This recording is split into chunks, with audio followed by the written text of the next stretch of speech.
Last video में हमने सूचना संचार और इंटरनेट के बारे में जानकारी प्राप्त की थी। इस वीडियो में हम ई कॉमर्स के बारे में जानकारी प्राप्त करेंगे। ई कॉमर्स अर्थात इलेक्ट्रॉनिक कॉमर्स, जिसमें इंटरनेट, कंप्यूटर नेटवर्क, ईमेल सेवा, bank, credit card, debit card जैसे माध्यमों का उपयोग करके व्यापारी अपनी चीज़ वस्तुओं को किसको बेचता है, ग्राहकों को बेचता है। जैसे कि हाल फिलहाल वर्तमान समय में हम ऑनलाइन खरीदी करते हैं, वो उसका क्या है, एक उदाहरण है। अब हम देखेंगे इसके कुछ कार्य क्षेत्र, ई कॉमर्स के कार्य क्षेत्र जो 4 भागों में बटा हुआ है। पहला, धंधे से ग्राहक, B2C, बिजनेस टू कस्टमर।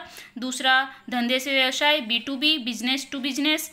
तीसरा, ग्राहक से ग्राहक, C2C, कस्टमर टू कस्टमर। और चौथा है ग्राहक से धंधा, C2B, कस्टमर टू बिजनेस, जिसमें हम पहला देखेंगे कि धंधा से ग्राहक। अब इंटरनेट की सहायता से व्यापारी क्या करता है, अपनी एक साइट बनाता है, अपना खुद का ऐप बनाता है, उस पर अपने द्वारा उत्पादित सभी चीज़ वस्तुओं को उस पर रखता है। बराबर, ग्राहक उस साइट पर जाकर क्या कर सकता है, वस्तु की खरीदी कर सकता है। किसकी सहायता से, इंटरनेट की सहायता से। जैसे हम आज वर्तमान समय में ऑनलाइन शॉपिंग के बारे में जानते हैं, जिसका ख्याल सभी बच्चों को तो होगा ही।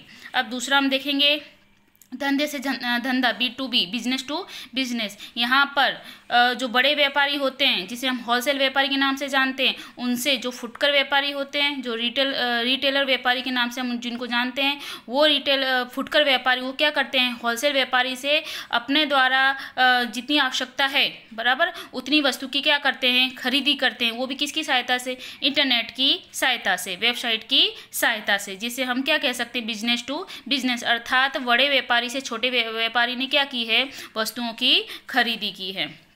तीसरा देखेंगे ग्राहक से ग्राहक। जैसा कि हम जानते हैं कि भाई एक 2-3 साइटें हैं, OLX.com, Qcut.com। इस पर क्या होता है कि कोई व्यक्ति अपने पुरानी चीज़ सामान को क्या करना चाहता है, बेचना चाहता है। बराबर, वो व्यापारी नहीं है, कोई धंधादारी व्यक्ति नहीं, परंतु क्या है, वो हमारे तुम्हारे जैसा एक ग्राहक है। वो अपनी पुरानी वस्तुओं को किसी अन्य व्यक्ति को बेचना चाहता है और दूसरी कोई नई वस्तु किसी अन्य व्यक्ति से क्या करना चाहता है, खरीदना चाहता है। बराबर, तो वो इन साइटों पर क्या करता है, अपनी पुरानी वस्तुओं को रखता है और उसकी बोली लगती है, और जो जिसको लेना होता है वो क्या करता है, अपनी वस्तु प्राप्त कर लेता है, जिसे हम नीलामी की साइट के रूप में जानते हैं। तो यहाँ पे दोनों पक्षकार कैसे होते हैं, ग्राहक ही होते हैं। यहाँ पर कोई व्यापारी अथवा धंधादारी व्यक्ति होता नहीं है। आगे देखेंगे ग्राहक से धंधा, अर्थात कि जब कोई ऐसी चीज़ वस्तु होती है जिसकी डिमांड ग्राहकों की भी ज़्यादा देखने को मिलती है, परंतु उस वस्तु की क्या हो जाती है, अछत, कमी हो जाती है बाजार में, तो ग्राहक द्वारा वो वस्तु मांगी जाती है। तो व्यापारी क्या करता है, उस चीज़ वस्तु का क्या करता है, जल्दी से जल्दी उत्पादन कर ग्राहकों को उनकी आवश्यकता के अनुसार उनकी जगह तक पहुंचाता है। तो इसे हम किसके रूप में जान सकते हैं, ग्राहक से धंधा के रूप में जान सकते हैं कि ग्राहक की जैसी आवश्यकता होती है, व्यापारी ऐसी चीज़ वस्तुओं का उत्पादन करके ग्राहकों तक पहुंचाता है।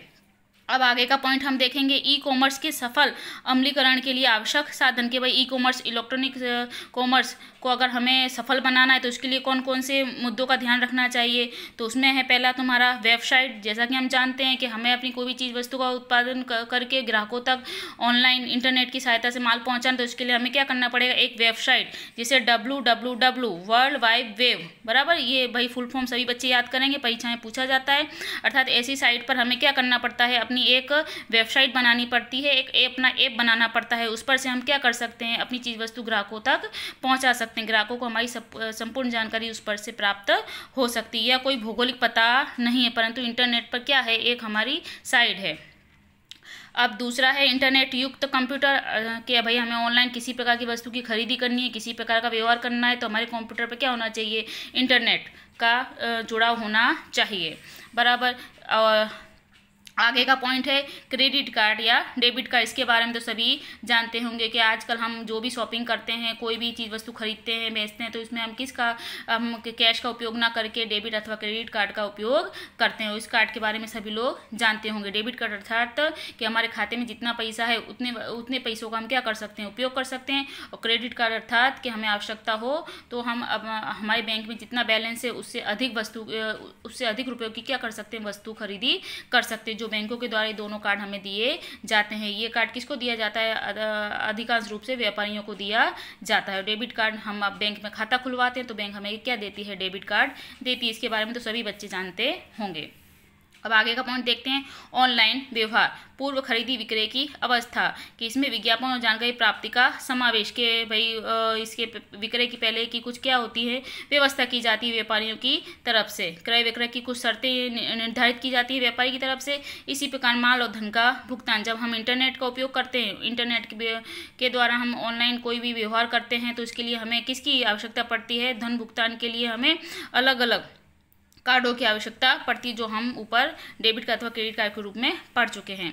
अब आगे का पॉइंट देखेंगे, इसमें पंजीकरण अर्थात कि सबसे पहले जो चीज़ हमने यहाँ पर पहले पढ़ के आए हैं हम, कि भाई ऑनलाइन खरीदी के करने से पहले ग्राहक को क्या करना पड़ता है, पंजीकरण फॉर्म भरना पड़ता है। कि हम किसी भी पेढ़ी से कोई वस्तु खरीदना चाहते हैं, तो उसके लिए हमें उसका ऐप हम डाउनलोड करते हैं, फिर ऐप पर हम जाते तो हमारी वो जानकारी मांगता है, नाम मांगता है, पता मांगता है, मोबाइल नंबर मांगता है, हमारा ईमेल मांगता है, बराबर। वो सब फॉर्म हमें पहले क्या करना पड़ता है, फिलअप करना पड़ता है, बराबर। उसके बाद हम उसको सबमिट करते हैं, तब जाके हम क्या कर सकते हैं, उस पीढ़ी से वस्तु खरीद सकते हैं।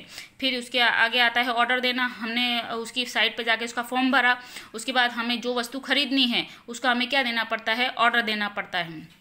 उसके बाद आता है धन की भुगतान की व्यवस्था। फिर ये पूरी ऊपर की प्रोसेस करने के बाद वो लास्ट में क्या पूछता है कि आप धन का किस प्रकार से भुगतान करेंगे, क्रेडिट कार्ड से करेंगे कि डेबिट कार्ड से करेंगे, कभी पेटीएम से करेंगे, कि आप कैश ऑन डिलीवरी करेंगे, किस तरह से करेंगे, इसके भी अलग अलग ऑप्शन रखे जाते हैं।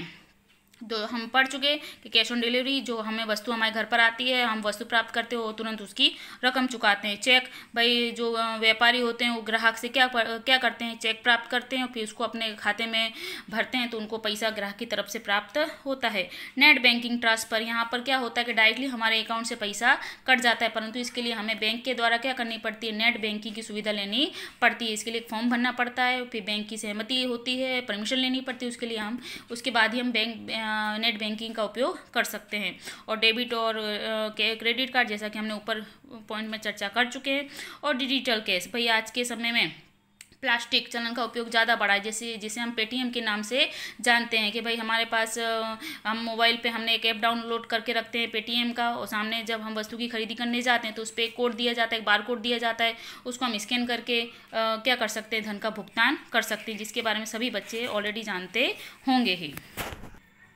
अब आगे का पॉइंट हम देखेंगे कि व्यवहारों का रक्षण और सुरक्षा, जो हम इंटरनेट की सहायता से ई कॉमर्स के द्वारा जो हम भी वस्तु की खरीदी करते हैं अथवा माल बेचते हैं, तो उसमें भी कुछ जोखिम हमें देखने को मिलते हैं। जिसमें पहला है तुम्हारा व्यवहार के जोखिम के सामने रक्षण। कि कितनी बार ऐसा होता है कि ग्राहक उस चीज़ वस्तु का ऑर्डर देता नहीं, फिर भी कंपनी के द्वारा वो चीज़ वस्तु भेज दी जाती है, अथवा हम किसी और वस्तु को मंगाते हैं और कंपनी द्वारा कोई और वस्तु भेज दी जाती है, बराबर। जिसकी गुणवत्ता, भाई जब हम एड में देखते हैं तो गुणवत्ता अच्छी बताते हैं, परंतु जब हमारे पास वस्तु पहुँचती है तो उसकी गुणवत्ता कैसी होती है, हल्की होती है। तो ऐसे कितने ही शिकायतें ग्राहकों की तरफ से व्यापारियों को मिलती है। इसके लिए हमेशा ग्राहकों को सुस्थापित बिक्री की साइट से ही क्या करनी चाहिए, खरीदी करनी चाहिए। अब दूसरा पॉइंट है सूचना संग्रह के जोखिम के सामने रक्षण। जब हम इंटरनेट का उपयोग करते हैं तो उस पर एक प्रोग्राम है जिसे हम वायरस या अथवा हैंगिंग शब्द के बारे में तो हम जानते ही हैं। वायरस एक प्रकार का क्या है, कंप्यूटर प्रोग्राम है, जो ऐसा वायरस क्या करता है कि कंप्यूटर सिस्टम में अपनी नकल खड़ी करता है और सूचना को क्या पहुंचाता है, क्षति पहुंचाता है। तो हमने जो भी अपनी सूचनाएं दी हैं वो क्या हो जाती हैं, बंद हो जाती हैं, अथवा रुकावट किसी प्रकार की पैदा हो जाती है, तो हम आगे का किसी प्रकार का कोई व्यवहार इंटरनेट की सहायता से कर पाते नहीं है। हमने जितनी भी अपनी जानकारी कंप्यूटर में सेव रखी वो क्या हो जाती है, खराब हो जाती है अथवा बंद हो जाती है। तो हमें फिर से वो चीज़ का क्या, हमें फिर जानकारी ऐड करनी पड़ती है, तो उसमें हमारा क्या होता है, समय खराब होता है, बराबर। इसके लिए इन जोखिमों के निवारण के लिए क्या एंटीवायरस सॉफ्टवेयर का उपयोग किया जाता है, जिससे हम अपनी जानकारी क्या कर सकें, सुरक्षित भविष्य के लिए रख सकें। आगे का पॉइंट है बौद्धिक संपत्ति गुणवत्ता के जोखिम के सामने रक्षण। ऑनलाइन कैसा, इंटरनेट कैसा एक प्रकार का खुला मंच है, जो वो तो सब लोग जानती हैं कि हम इंटरनेट पे जाके किसी फेसबुक पे देखते हैं हम कि किसी की भी जानकारी आसानी से क्या कर सकते हैं, प्राप्त कर सकते हैं। और जब इंटरनेट पे हम किसी प्रकार की कोई वस्तु की खरीदी अथवा बिक्री करते हैं तो हमें अभी पूरी जानकारी देनी पड़ती है, जो हम पंजीकरण के मुद्दे में पढ़कर आए हैं। इसके लिए ऑनलाइन व्यवहार करते समय दी जाती जानकारी, जैसे कि ईमेल है, पता है, फ़ोन नंबर है, पासवर्ड है, ये सब जानकारियाँ कैसी रखनी चाहिए, हमें गुप्त रखनी चाहिए। और समय समय पर उपभोक्ता अथवा ग्राहक को अपने पासवर्ड बदलते रहना चाहिए, जिससे हमारे द्वारा दी गई जानकारी का कोई अन्य व्यक्ति गलत उपयोग ना कर सके। अब अपने आगे के वीडियो में आउटसोर्सिंग में बीपीओ और केपीओ के बारे में जानकारी प्राप्त करेंगे।